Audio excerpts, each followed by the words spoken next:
What is up, fam? Watering Grass here, coach of the Birth Island Bidoofs, your favorite team in EXPNU, and welcome to my Week 2 battle against the one and only Flex Master himself, Craig Master, and his Pacifidelog Politoeds. Definitely go check out his side of the battle if you have not already. Of course, after you watch this side of the battle.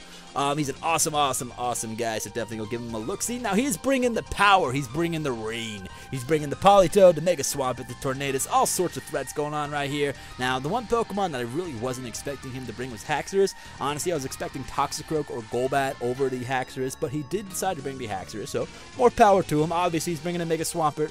Tornadus T could be mixed, could be fully special, could be fully, physical. It's up to him. It's Tornadus T. It does a lot of work in the rain, but obviously if it's a rain team, it's most likely going to be holding Hurricane. Now, he brings out the Zebstrika as well, and the Life Orb Zebstrika actually puts a lot of pressure on this particular team, as Rotom Wash, in this case, and Jellicent are the only two mons that can actually take a special hit, and they're not taking it too well from a Zebstrika. So, of course, he has the Politoed, the Kingdra, always threats. Now, my team, I'm bringing Mega Aggron. You guys might be wondering, well, what's Mega Aggron going to do against a rain team? And the thought process behind that is to get rocks up as soon as possible and possibly T-Wave a few things. Dragon Tail if need be to stall out the rain. We also have a specially defensive Rotom Wash to help deal with that Tornadus T. A Choice Scarf Tauros, which is an absolute monster. Jellicent is a bulky beast. Infernape, which really doesn't do much for me. And Lilligant, where if I get it set up, can completely sweep his team. So, a lot of fun things going on. Let's get into this battle. Now, he's going to send out his Tornadus T, leading it off. Kind of expected that, so I do lead off with the Mega Aggron, hoping that I can either get my rocks up or possibly T-Wave the Tornadus T here.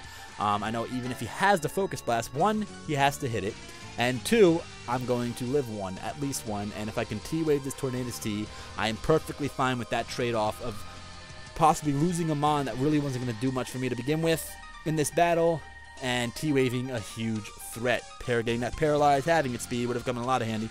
But he predicts the T-Wave and actually goes for the U-turn. And he actually goes into Swampert. So awesome play on his part. Rocks was probably the better play on my part anyway. We do make a couple misplays in this, but you know, hindsight is 20/20. That's why it's post-commentary, so you guys can hear my thought process and then hear what I should have done instead. Now, I have to switch out here. I do not want to take damage on my Mega Aggron from this beast that is Mega Swampert, because even though it isn't in the rain only affects the speed. Its attack power is still ridiculous. So he's going to Mega Evolve here, get that pink little looking beast skipping leg day monster sitting out. I mean, Jellicent still dwarfs him. I'm going to switch out into the Jellicent. And he actually goes for Stealth Rocks here. So he does have rocks on his Swampert, so that's a good thing to keep in mind. I'm actually going to go straight for the Will-O-Wisp here. I actually could have taken 2 Earthquakes from that Swampert, even if he was adamant, because I'm max defense, max HP bold. So I was perfectly fine staying in and going for a Will-O-Wisp. If he wanted to test how much damage he would have done to the Jellicent, then you know what? We would have burned the Swampert. If he wants to switch out, we get residual damage on whatever he wants to bring in, because he has nothing to heal Bell off. So he does go into the Zebstrika. It does get the burn. We are able to land it. And I have to go into Rotom here. I cannot let Jellicent die. It's actually vital to my success in winning this battle.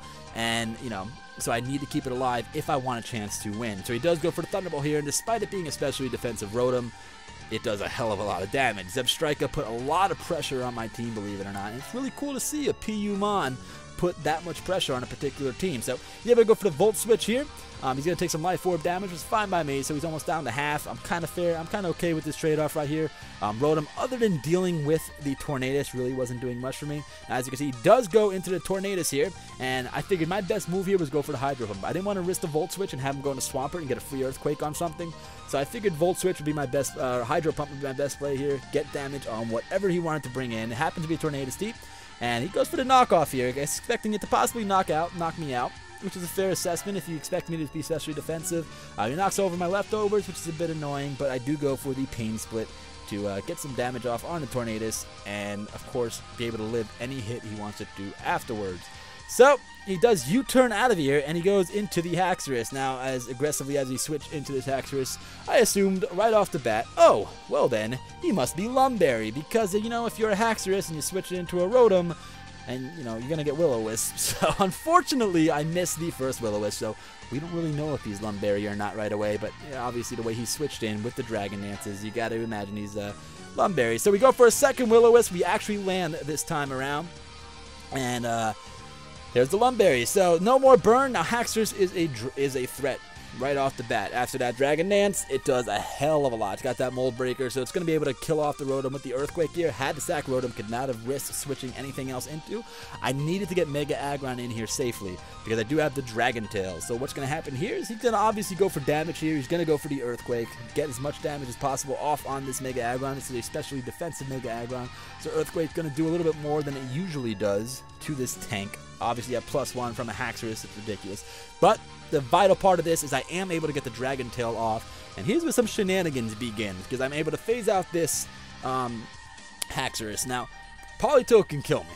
Sets up the rain, Politoed can kill me. I know that, he knows that. From this range of HP, barring an Ice Beam, Aggron's not taking anything from this Politoed. So he expects me to switch here, I imagine, into Jellicent, Lilligant, Tauros, a mon that can deal with Politoed. Now, Politoed has access to a lot of different moves, including Toxic and Parasong. There I was expecting the Toxic. If you wanted to Toxic the Lilligant, the Jellicent, that would have been ridiculous. So I just go for the Rocks. I'm able to get my Rocks up freely. And he did go for the Parasong, as we saw, so our time is limited here. But we are going to be able to stall out the rain a little bit here. Now, I stayed in again, expecting him to want to switch in to the Swampert. And we're able to phase out the Swampert with the Dragon Tail here. So we're stalling out the rain, we're getting some matchups that we wanted, and Mega Aggron, despite being at such a small amount of HP, put in the work that it absolutely needed to. We got damage off on the Swampert, we did some switches, we stalled out the rain, and we got Rocks up as Tornadus T takes down the Mega Aggron with the Focus Blast here. But you know what? We're in a good position right now. I can go into Tauros here. I am Choice Scarfed. I'm adamant Choice Scarfed, and obviously I'm Sheer Force boosted. I'm going to go for a Rock Climb here, and I'm going to be able to easily knock out this Tornadus T. Tauros is an absolute monster, so very, very happy to have this on the team, and the rain is gone. So he has to go into Politoed here. The whole premise of his team at this point is to set up the rain. I'm perfectly okay with this. I expect him to want to switch. Because I don't think even if his Politoed is a defensive wall, he doesn't want to stay in and take damage from this. So I expect him to want to switch into Swampert immediately and take advantage of the rain, you know, as fast as possible. So I'm going to stay in here, and I'm going to go for another Rock Climb. It's when you have the rain up and you have to make a Swampert, obviously Politoed wasn't holding the Damp Rock. We saw that it was actually holding the leftovers, so rain's only 5 turns, so you want to get Swampert in there as fast as possible. I'm able to do a hell of a lot of damage with the Rock Climb. Now, I didn't want to risk Swampert outspeeding me in the rain. If it was Jolly, it would have outsped me in the rain.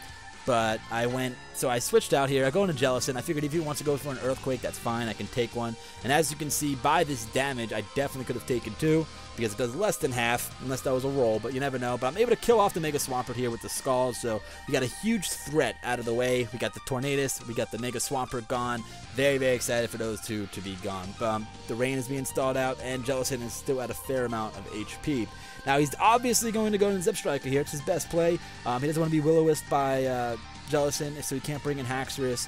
Kingdra can't really touch me because I'm a bulky water type, and Politoed can't really touch me either, except Parasong, but, you know, that could force some switches, but whatever. So I'm going to go into a Mon that I didn't really need at this point in the battle. I'm just going to go straight into Infernape. I know I can take a Thunderbolt, and I can outspeed if this doesn't happen. He gets the Paralyzation on a Thunderbolt. A little bit unfortunate, but it happens. Now, funny thing about this Infernape is, right here, he's going to switch out, expecting me to Mach Punch and kill off the Zebstrika. Like I said earlier in this narration, Zebstrika puts a lot of pressure on my team. Really puts a lot of pressure on Jellicent, which is vital into me possibly winning this game. So I don't have Mach Punch on this Infernape anyway, but even if I had it, I wouldn't have gone for it. I would have gone for the, you know, the move that's going to do the most damage to anything he wants to bring in, and that happens to be his physically defensive wall, his Politoed. So we go for a close combat there, get a hell of a lot of damage done. The rain is actually going to go away this turn before, you know, after he got his Politoed in, so that's a little bit unfortunate for him. He didn't really time his rain correctly on that, but you know what, it happens. So we're going to switch out. We're going to die here to an Ice Beam. He went for Ice Beam in case Lilligant wanted to come in. So that's fine. You know, it's a fair play right there. But now that I know he has Ice Beam, Parasong, I probably know he has Scald. And if he's running Parasong, typically you run Protect, so you can, you know, kind of stall it out a little bit. So I'm perfectly okay with him not having Toxic. So I'm actually going to go into Jellicent here. And I didn't want Zebstrika to come in and eat a Sap Sipper. So I didn't go for the Sleep Powder, and I didn't go for the Petal Dance right off the bat. I needed Zebstrika gone beforehand. So he's going to go for the Parasong here. I'm going to go for the Petal Dance in case he doesn't want to Protect and he wants to Ice Beam or something like that. At that point, after the Quiver Dance up, Lilligant would have been able to outspeed Zipstrika, so I can, even if it gets the Sap Sipper boost, I can just kill it off with whatever other move I have. But he does go for the Protect here, so he can stall out the Perish Song a little bit more, you know, hoping to kill this Lilligant, because if this Lilligant sets up, it completely sweeps his entire team. But at this point, I know he's going to switch out into the Zipstrika, expecting me to want to kill off the Politoed with my Petal Dance. So I'm actually going to go for the HP Psychic. I was packing HP Psychic on this nice and powerful Lilligant to deal with Golbat and to deal with Toxicroak if he brought it, because HP Psychic from a modest Lilligant actually one-hit KOs Toxicroak without any Quiver Dances up. So I'm able to kill the Zipstrika here with the HP Psychic, expecting him to want to get that Sap Sipper boost from the Petal Dance. So awesome, awesome, awesome play, guy. Easy to get that Zipstrika out of the way. He's going to have a Politoed here. He knows that the Perish Song is winding down, so all he really has to do is go for a Protect, and Lilligant is going to be gone. But I know that's going to happen. So he gets up the rain here. I got to switch out the Lilligant, obviously. And I'm going to go straight into Politoed, because, I mean, not Politoed, I'm going to go into Jellicent, because if he wants to go for a Scald, I can get that Water Absorb. If he wants to go for another Perish Song, that's fine too. This is actually what he does here. So good play on his part, expecting Jellicent to come in, expecting me to want to save Lilligant. Like I said, Lilligant is actually integral in me winning this battle. Could have actually swept at this point if I played it correctly, but we'll get into that as it goes. So he's able to Perish Song the Jellicent here, so now my time having this Mon in is limited. But I'm perfectly okay with that. Now, a good move on his part would have been to Protect here, but instead he decides to switch out and go into Kingdra, wanting to take full advantage of the rain. Like I said, this isn't Damp Rock Politoed, it's Leftovers Politoed, so he only has 5 turns of rain to play with. So I'm just going to go for a Will-O-Wisp. If you wanted to go into Haxorus, try it set up again, that was fine by me. We already knocked off the Lumberry with the, you know, a prior Will-O-Wisp. If you want to stay in with Politoed and not Protect and go for an Ice Beam or whatever you wanted to do, or go for Perish Song, expect me to switch out again, would have got residual damage on that. And if you want to go into Kingdra, like I said, residual damage is residual damage. He's actually going to go for a Draco here.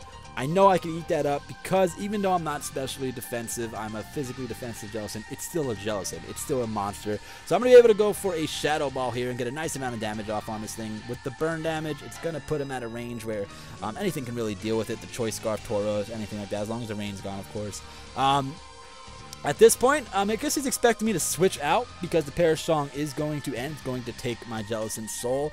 So I kind of expected him to maybe set up, I was thinking maybe an Agility or something, and becoming really fast. He didn't really need to, so even if he wanted to try and kill me off with a Draco or a Scald, that would have been fine, because you know what? The burn would have, you know, done more damage to him. I could have came in with Lilligant or whatever. But he actually just goes for a Focused Energy, I guess pretty much predicting me to switch out and save the Jellicent for later.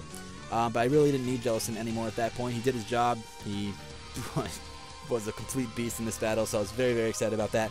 Now here is where I honestly should have just, you know, been able to sweep him. Rather than just going for the Sleep Powder, landing it, and setting up a Quiver Dance and sweeping the final 2 Mons of his team, I decided to go for a Quiver Dance. And he goes for a Perish Song. So this is just going to drag out the battle a little bit longer than it should be. But it makes for an exciting battle, because it actually comes down to the wire because of me not going for Sleep Powder at this particular play, which is definitely something I should have done. I would have, you know, put this Politoed to sleep, would have set up a Quiver Dance on him either staying in or switching on the Haxorus, and then I would have been able to sweep a Petal Dance. But you know, for whatever reason, I guess, you know, to keep you guys entertained, I go for the Quiver Dance instead of the Sleep Powder. He's able to get a Perish Song off, and now we're going to play some mind games here. So I'm actually just going to go for the Petal Dance here. At that point, I know I can kill off the Haxorus if he wants to switch out, or kill off Politoed. I know he's going to go for Protect, try to stall out the Perish Song a little bit more.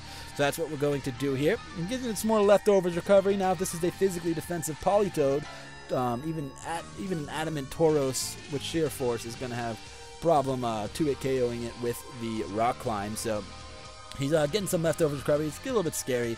I'm just going to go for the Petal Dance again here with the Lilligant as he brings in the Haxorus. Politoed was his win condition at this point. He couldn't really afford to set up with Haxorus because, one, Tauros already outsped him with the Choice Scarf if he doesn't have a Dragon Dance up, and I think Tauros might outspeed him regardless. And Lilligant has a Quiver Dance up. So Haxorus was the sack to make. It lowers the Perish Song count. So my time again with Lilligant is limited. I actually have to switch out the Lilligant on this turn, or it's going to go down to, you know, him protecting, which is what he's going to do right here. But I figured from that range of HP, I really don't need Lilligant anymore.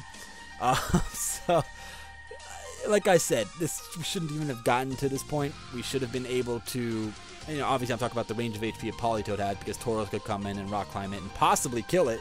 But it shouldn't even have gotten to this point. I should have put that Politoed to sleep a while ago and just swept it real again at that point. But we're going to come down to the wire here. We're going to go for a rock climb, and based on this damage, and he did tell me after the battle, that's a physically defensive Politoed. There is no way in hell, especially defensive Politoed, would have lived that.